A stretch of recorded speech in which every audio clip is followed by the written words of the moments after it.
Hello friends, my name is Anurod Ankit. Today we are going to start our new lecture on economics. So first of all we will have a look over the term economics and economy. Economics and economy.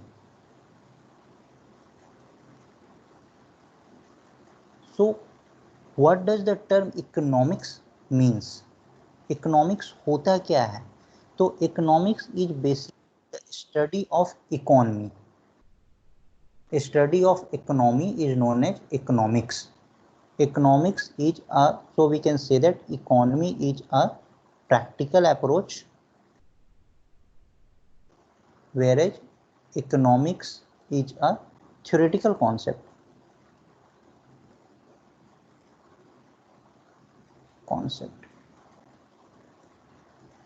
So there are mainly two factors which play an important role to deal with economy. वो दो factors कौन कौन से हैं? तो पहले factors हैं production function भी उनको बोलते हैं production function. So production function का मतलब क्या होता है? What do we mean by production function? Production function means producers who produce certain commodities. So we can say that they belong to supply side because they produce certain commodities and those commodities are being supplied in the market. And another factor is consumption factor.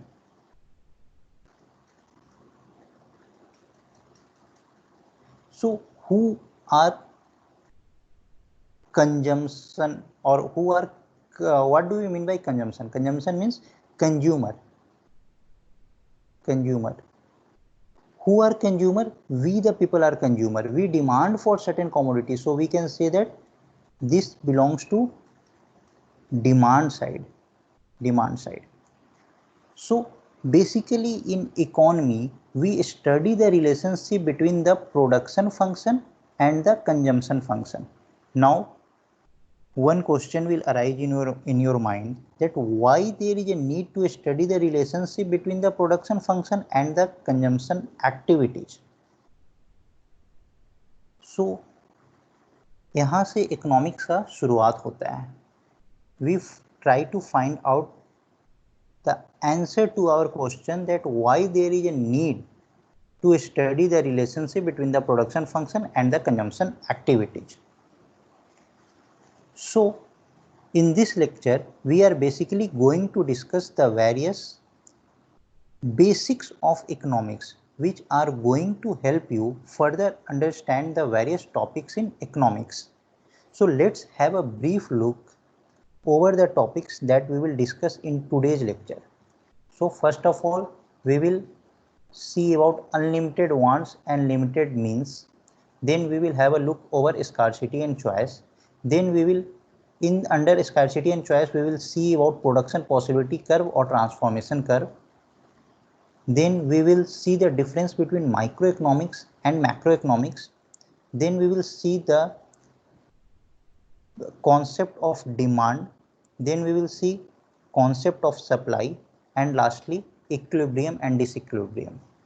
Okay, so now let's first discuss our basic funda of economics. The basic funda starts with this term, unlimited wants and limited means. So which means that we have unlimited desire. Unlimited wants basically means we have unlimited desire. That is, we want houses, we desire for certain commodities like clothes, we want vacations, we want some kinds of jewelry, we want some kinds of branded clothes. Basically we want everything, but we have limited means. Just like we can say that we have limited means to go on vacation. How can you say that you have limited means to go on vacation? Maybe you are having some time issues so that you can't go to vacation, or you are having some financial problems so that you can't go to vacation. So here we are seeing that we have our wants, our desires are unlimited. We want to go on a vacation, but there might be some problems. So those problems, those means are limited. Okay. Suppose we want to buy cars, but for to purchase that car, we want what? We want money. So here money is acting as a resource that is limited, but our desire for cars and various things are unlimited. So the basic problem in life with respect to economics for everyone is we have unlimited wants and limited means. Let's take an example of a business tycoon. That whatever he desire, he have that much amount of money to purchase. But just see here, a person is very rich. Okay, so whatever he will desire, he can purchase through money. But money not only signifies those resources. Suppose he wants to go on a vacation and he has some time issues. So here time is acting as a limited means. So time is resources for that person. Suppose this person wants to have some food stuffs, but he is having some health issues. So here health is acting as a limited means. Now I hope that you all have understood about the unlimited wants and limited means. Means our objectives and goals are always unlimited, but our means are very limited, resources are very limited.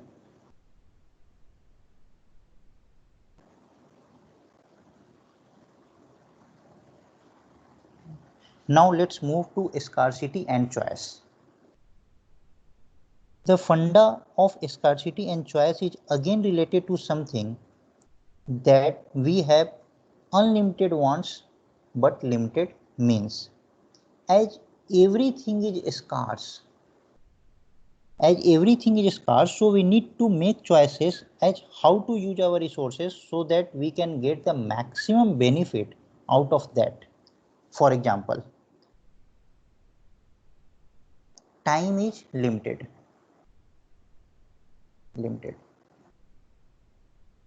Time is limited. So in that limited time, we can go for some games, we can go to gym, we can study, or we can spend these times with our parents. So with these limited times, we have many options, we have various things to do. So what you can do various things with these limited options. So here we have to apply our intelligence here so that we can get the maximum benefit out of this available time. We can get the maximum benefit. So we have to make proper choices as within this limited time. How much time should we devote to game? How much time should we devote to gym? How much time should we devote to study? So we have to make a proper choices by applying our intelligence here. So here scarcity and choice means everything is scarce or limited. So we have to be cautious towards our choice. And this is under this production possibility curve or transformation curve comes.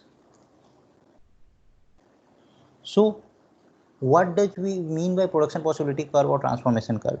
This is basically the problem of choice, and this is explained through this graph, this production possibility curve. This graph is explaining the problem of choice. Suppose a country can produce only X1 commodity, this is X1 commodity, or X2 commodity, or both. Okay, so if it produces only X1 commodity, then it can produce OB quantity of X1 from here to here. OB quantity of X1. And if they put all the resources to produce X2 quantities, X2 commodities, then it can produce OA quantity of X2 from here to here. But then the country needs both X1 and X2. They need to be balanced. Then they produce OM quantity of X1 and ON quantity of X2. So OM would obviously be less than OB and ON would obviously be less than OA, as you are not putting all the resources to produce either X1 or X2. And on this graph it is represented by a point P. It is also called production possibility curve, as how much amount of X1 and X2 can be produced using the resources we have. Suppose our point lies here. So here we can produce this much amount of, here we can produce this much amount of X2 quantity and this much amount of X1 quantity. Suppose our points lie here. So we can produce this much quantity of X1 commodity and this much quantity of X2 commodity. Okay. So what does this graph signifies? This graph signifies that various possibility that is available for the production. Various possibility that is available for the production with the given amount of resources. Suppose we use all those resources to produce X1 commodities, then OB quantity of X1 will be produced. But as I have told you that the country needs to balance its production. So this graph basically signifies the all possible points or all possible productions that is a country can produce with the given amount of resources. Okay. Now let's move to microeconomics and macroeconomics. Microeconomics. Now the name here itself suggests micro. Micro means small and macro means large. So micro is basically related with an individual, whereas macro is related or it is concerned at the national level. Micro means whole economy, whereas macro means individual markets. So basically in this microeconomics we study about consumer behavior. So who are consumer? We the people are consumer. So individuals behavior is studied in microeconomics, such as individual labor market, consumer behavior, particular market. Particular market means a local market, or what is the demand for that market, what is the supply available in that market. So these all things are studied under microeconomics. So we will see that what we study in microeconomics, we basically study the supply and demand in individual market. As I've told you that in local markets we study about the supply function and the demand function. How much is the supply, how much is the demand. So these all supply and demand depends upon whom. So supply demand basically depends upon consumer. Consumer will demand for certain commodities, and on the basis of that, production unit will supply those commodity. So it is basically concerned with individual consumer behavior, that is consumer choice theory. Individual labor market, how much labor is available there for certain productions of commodities, such as demand for labor, wage determination. Then externalities arising from production and consumption. The same thing, who are producers and who are consumers, how much consumer is demanding for certain commodities, and against of that how much production unit is producing those commodities. So microeconomics is a study of particular market and segment of economy. It looks at issues such as consumer behavior, individual labor market, and theory of firms. Whereas macroeconomics, as the name itself suggests, macro means large. So it is the study of whole economy. It looks at aggregate variables such as aggregate demand. Aggregate demand means total demand, national output, inflation. It is basically concerned with monetary and fiscal policy. Fiscal policy which is formed by government, and monetary policy which is related with RBI. So in the monetary and fiscal policy, we create this policy at the national level, not at the local level or at the individual level. That's why it comes under macroeconomics, such as reason for inflation and unemployment. Unemployment is also studied at the national level. Inflation is also studied at the national level. So all these things come under macroeconomics, such as economic growth. We say that last year the economic growth was 5%. This year the economic growth is 6%. So there is a 1% increase in this economic growth. So we measure the economic growth for the whole nation, such as international trade and globalization. International trade is also done on between country to country, globalization between country to country, government borrowing. So government basically borrow for the entire country. Government is never biased towards a particular individual.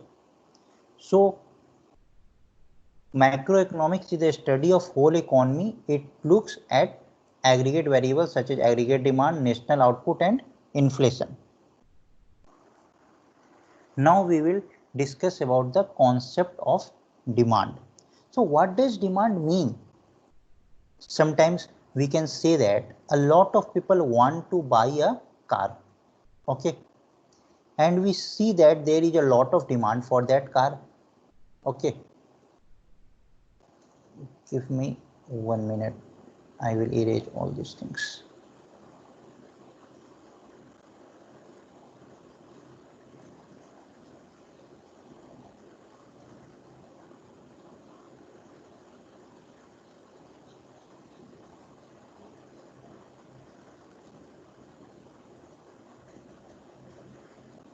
Okay, so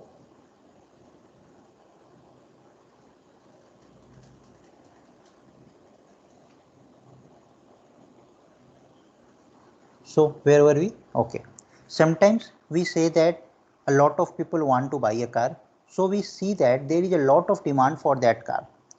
So that is an absolute demand, okay, that is an absolute demand. So there is a difference between absolute demand. So there is a difference between absolute demand and effective demand. So we will see the difference between absolute demand and effective demand. Absolute demand basically signifies that we have needs that we desire, but we don't have the purchasing power. Purchasing power means we don't have the money to purchase. Just like a beggar desire for a car, or a beggar desire for anything, but does he possess that much amount of money for which he desires certain commodity? If he doesn't possess that much amount of money for which he desires certain commodity, then his desire will be known as, so then his demand will be known as absolute demand. Such as you go to a mall where you desire for say you desire for one cloth, okay, the cloth cost rupee 1000, okay, but you have only 500 rupees with you. So here your desire is not matched with the purchasing power, so this will be known as absolute demand. But what is effective demand? Effective demand means we desire for certain commodities, and against of that my purchasing power is also allowing me to have or to purchase that commodity. Means suppose I desire for certain commodity, let's say 1 cup of coffee that cost rupees 200, and I have 200 rupees in my pocket. So my desire is matched with my purchasing power. So here it is known as effective demand. Okay. Now we will discuss about how the demand varies vis-a-vis the price. So here we are basically seeing that when the price is 20, the quantity demanded is 1 liter. When the price is 15, the quantity demanded is 1.5 liter. When the price is 10.5, the quantity demanded is 3.6. So what we are seeing that as we are decreasing the price, the quantity demanded, as we are decreasing the price decrease कर रहे हैं तो क्या हो रहा है, quantity demand जो हो रहा है वो इंक्रीज कर रहा है. प्राइस डिक्रीज करने पे क्या हो रहा है, क्वांटिटी डिमांड इंक्रीज कर रहा है. ठीक है, तो यहां से हम लोग क्या बोल सकते हैं कि that quantity demanded is inversely proportional to price. what we can say that quantity demanded is inversely proportional to price. Why? Because we are seeing that as price is increasing, demand is decreasing, or as price is decreasing, demand is increasing. Okay.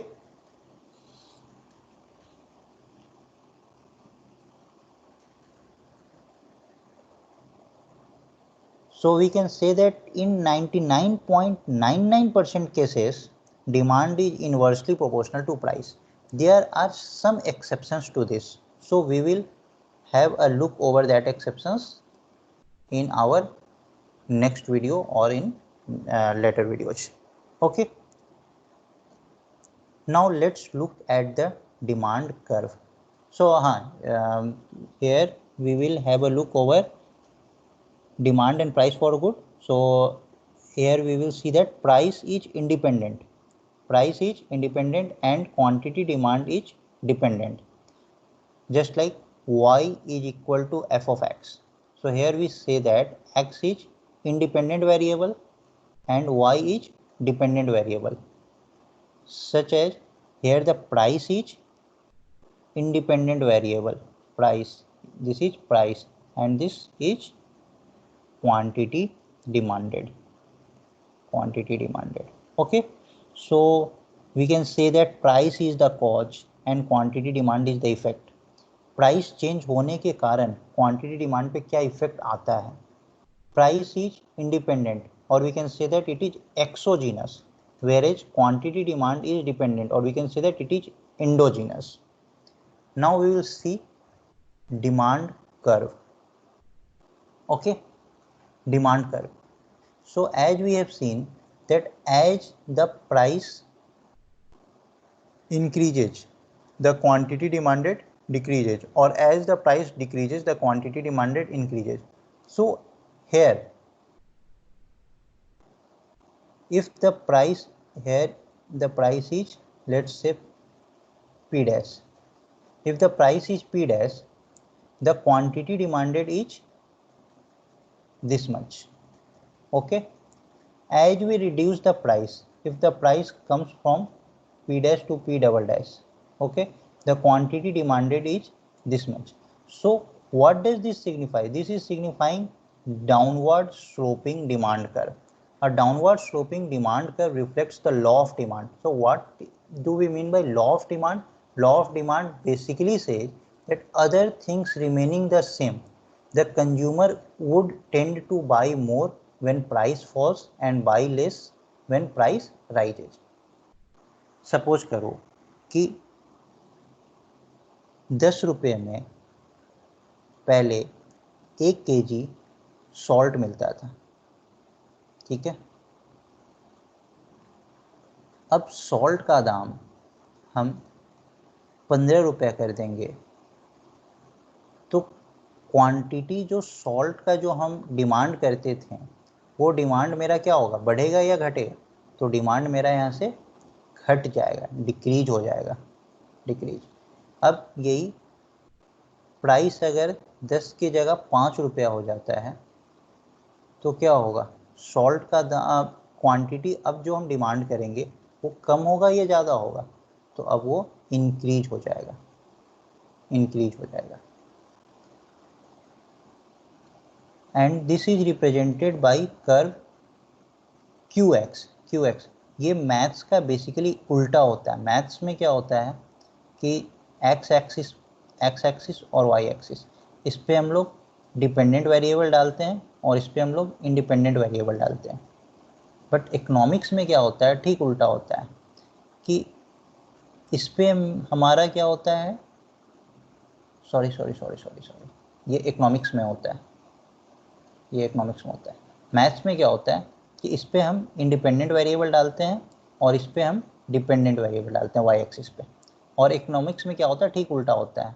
X axis पे क्या होता है हमारा, dependent variable, और Y axis पे क्या होता है हमारा, independent variable.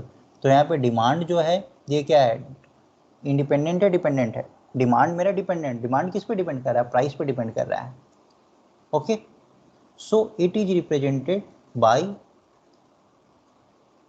The same formula, line formula is y is equal to 2x plus 3, y is equal to mx plus c. So here a is the intercept and b is the slope, but we will not go into the detail at this juncture. Later on we will see. Let's solve some question on this concept.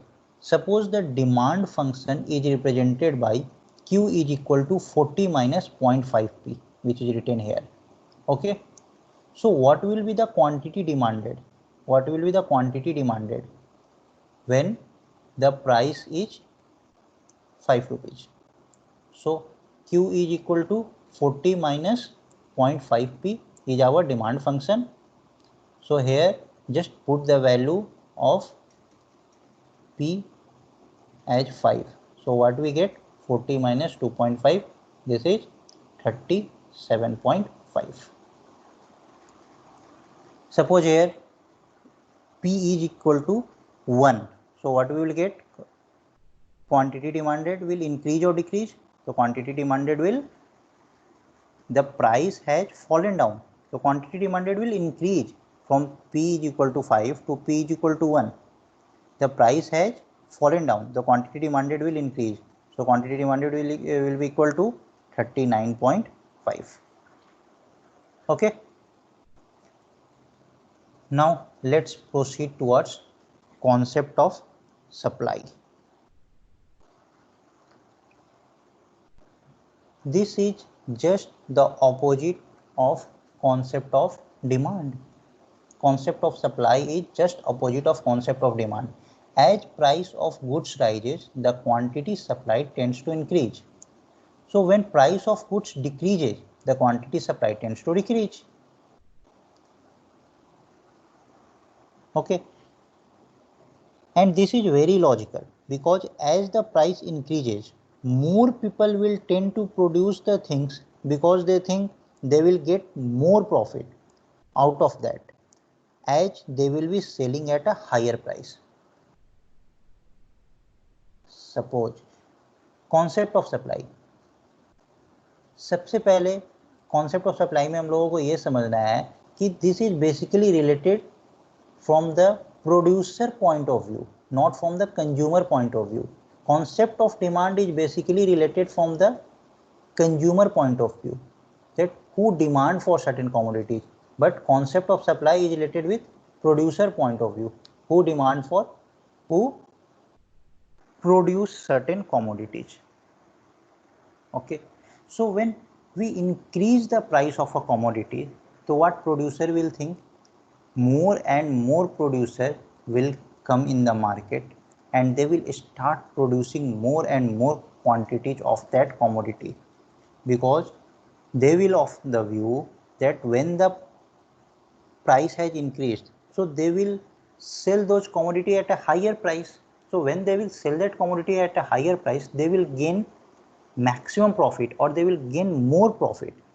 So when the price of a goods rises, the quantity supplied tends to increase. So we can see from here on graph, when the price is P1, the quantity supplied is Q1. Okay, and when the price increases, the quantity supplied also increases. So we can say that Qx is equal to F of Px, means quantity supplied is a function of price. Yes, price is what producer receives for selling one unit of a good or service. Price basically क्या होता है? तो जब producer एक unit किसी goods का या services का बेचता है तो जो उसको पैसा मिलता है वही प्राइस होता है। तो जब प्राइस बढ़ जाएगा तो वो उसी क्वांटिटी को, जब उसी कमोडिटी को जब बेचेगा तो उसको ज़्यादा पैसा मिलेगा, बट बनाने में उसका खर्च तो वही आया है। तो बनाने में खर्च वही आया है और जब वो बेच रहा है तो उसको ज़्यादा पैसा मिल रहा है, तो प्रॉफिट इंक्रीज हो रहा है। तो प्राइस बढ़ने से क्या हो रहा है? ज़्यादा क्वांटिटी प्रोड्यूस कर रहा है, क्योंकि प्रोड्यूसर हमेशा चाहता है कि हमको प्रॉफिट मिले। प्रोड्यूसर क्या चाहेगा? कि हमको प्रॉफिट मिले। Okay, so when demand exceeds supply price tends to rise. जब डिमांड ज़्यादा होता है और सप्लाई कम होता है तब प्राइस बढ़ता है ना। सपोज करो मार्केट में 10 कमोडिटी है, ओके, जिसको खरीदने वाले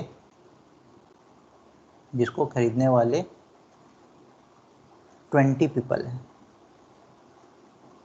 और 10 कमोडिटी है जिसको खरीदने वाले 5 पीपल हैं। तो यहाँ पे क्या है? डिमांड क्या है? कम है और सप्लाई क्या है? ज़्यादा है। ठीक है, बट यहाँ पे क्या है? डिमांड क्या है? ज़्यादा है और सप्लाई कम है। तो जब सप्लाई कम है तो प्रोड्यूसर क्या करेगा? अपने इस कमोडिटी के प्राइस को इंक्रीज कर देगा। ये लॉजिकल बात है ना कि प्रोड्यूसर अपने कमोडिटी के प्राइस को इंक्रीज कर देगा जब डिमांड क्या हो जाएगा? हमारा डिमांड ज़्यादा होता है और हमारा सप्लाई कम होता है। तो when demand exceeds supply price tends to rise. Okay, so we have seen what is concept of supply, what is concept of demand. Now we will have a look over equilibrium and disequilibrium. What do we mean by equilibrium? Equilibrium का मतलब क्या होता है? Equilibrium का मतलब सीधा सीधा होता है जब क्वांटिटी सप्लाई बैलेंस करता है क्वांटिटी डिमांडेड को। This means when quantity supplied balances the quantity demanded the market for that commodity reaches equilibrium. ये मेरा डिमांड कर्व है और ये मेरा सप्लाई कर्व है। ये दोनों जहाँ पे इंटरसेक्ट करता है ये पॉइंट मेरा इक्विलिब्रियम होता है। But markets are generally in disequilibrium. Market generally disequilibrium में होता है। क्यों? Because there are many factors which makes the market at disequilibrium. Those factors are elections, inflation, war, monsoon, terrorism. These all factors makes the market at disequilibrium. So we can say that market are never in equilibrium in real sense. And we will look over this concept, supply side, concept of supply. As there is a direct relationship between price and quantity supplied. The reason is being that supply is related with seller and demand is related with consumer. पहले ही बताए हैं कि supply किससे related होता है? जो cell करता है, और डिमांड किससे रिलेटेड होता है? जो कंज्यूम करता है। So that if price of any commodity increases, जब प्राइस किसी भी कमोडिटी का बढ़ता है तो सेलर क्या करना चाहेगा? तो seller intends to sell its product on a high price. That's why supply of the commodity increases with increase in price. Or in other words, we can say that producers are willing to offer more of a product for sale on the market at higher prices by increasing production as a way of increasing profit.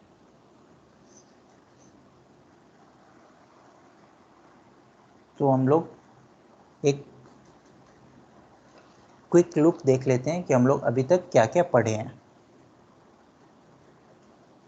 हम लोग unlimited wants और limited means पढ़े हैं। Unlimited wants में हम लोग क्या देखें कि हमारा डिजायर अनलिमिटेड होता है बट हमारा जो मीन्स होता है वो लिमिटेड होता है। देन हम लोग क्या पढ़े? Scarcity and choices. Scarcity and choices में हम लोग क्या देखे हैं कि everything is scarce, so we have to be cautious towards our choice. इसी स्कार्सिटी एंड चॉइस में हम लोग पढ़े हैं प्रोडक्शन पॉसिबिलिटी कर्व और ट्रांसफॉर्मेशन कर्व। इसमें हम लोग देखे हैं कि ये जो ग्राफ है ये क्या सिग्निफाई करता है कि various production possible various production possible for a country to produce with the limited amount or with the given amount of resources. Okay, फिर हम लोग देखें micro economics and macro economics. Micro economics में हम लोग क्या देखें कि it is basically related with individuals और small segment particular market, and in macroeconomics it is basically related with national level. Anything happening on the national level comes under macroeconomics, and anything happening on individual market, labor market, etc comes under microeconomics. इसमें हम लोग क्या क्या देखे थे, क्या क्या आता है मैक्रो इकोनॉमिक्स में. तो मॉनेटरी फिजिकल पॉलिसी आता है. मॉनेटरी पॉलिसी हम लोग देखे थे आरबीआई बनाता है, फिजिकल पॉलिसी गवर्नमेंट बनाती है. Reason for inflation and employment, ये भी मैक्रो इकोनॉमिक्स के अंदर आता है. Then economic growth macro economics के अंदर आता है. इंटरनेशनल ट्रेड एंड ग्लोबलाइजेशन हम लोग देखें, गवर्नमेंट बोरिंग देखें. देन हम लोग कॉन्सेप्ट ऑफ डिमांड पढ़ें. कॉन्सेप्ट ऑफ डिमांड में हम लोग देखें effective demand and absolute demand. Absolute demand में हम लोग देखें कि हम लोग के पास डिजायर तो होता है, नीड्स तो होता है, बट परचेजिंग पावर नहीं होता है. परचेजिंग पावर का मतलब क्या होता है कि हमारे पास पैसे नहीं होते या रिसोर्सेज नहीं होते, मीन्स नहीं होते उस चीज़ को, उस हमारे नीड्स को फुलफिल करने के लिए. बट इफेक्टिव डिमांड में हम लोग क्या देखें कि हमारे पास नीड्स तो होते हैं, बट नीड्स के साथ साथ हमारे पास परचेजिंग पावर भी होते हैं जो हमारे डिजायर को फुलफिल कर सके. तो वो मेरा होता है इफेक्टिव डिमांड. उसके बाद हम लोग देखें कि how demand changes with change in price. जैसे प्राइस को चेंज करते हैं तो डिमांड पे क्या इफेक्ट आता है. प्राइस को इंक्रीज करने से डिमांड डिक्रीज होता है. मतलब प्राइस और डिमांड जो होता है वो इनवर्सली प्रोपोर्शनल होता है. फिर हम लोग देखें डिमांड कर्व. तो डिमांड कर्व डाउनवर्ड स्लोपिंग होता है. ओके, फिर हम लोग देखें concept of supply. Concept of supply में हम लोग क्या पढ़े कि same how the supply changes with change in price. Price को चेंज करने से सप्लाई पे क्या इफेक्ट आता है, ये हम लोग कॉन्सेप्ट ऑफ सप्लाई में पढ़ते हैं. तो इसमें हम लोग बेसिकली देखे हैं कि डायरेक्टली प्रोपोर्शनल होते हैं. अगर प्राइस को हम लोग बढ़ाते हैं तो क्वांटिटी सप्लाई इंक्रीज करता है, और प्राइस को हम लोग डिक्रीज करते हैं तो क्वांटिटी सप्लाई डिक्रीज करता है. ओके, फिर हम लोग देखें इक्विलिब्रियम एंड डिसइक्विलिब्रियम. इक्विलिब्रियम में हम लोग क्या देखें कि जब सप्लाई कर्व और डिमांड कर्व जिस पॉइंट पे इंटरसेक्ट करता है उसको हम लोग इक्विलिब्रियम बोलते हैं. बट मार्केट्स जनरली डिसइक्विलिब्रियम में होते हैं, क्योंकि मार्केट्स में ऑलवेज कुछ ना कुछ वेरियस फैक्टर्स गवर्न करते रहते हैं, just like elections, inflations, war, monsoon, terrorism.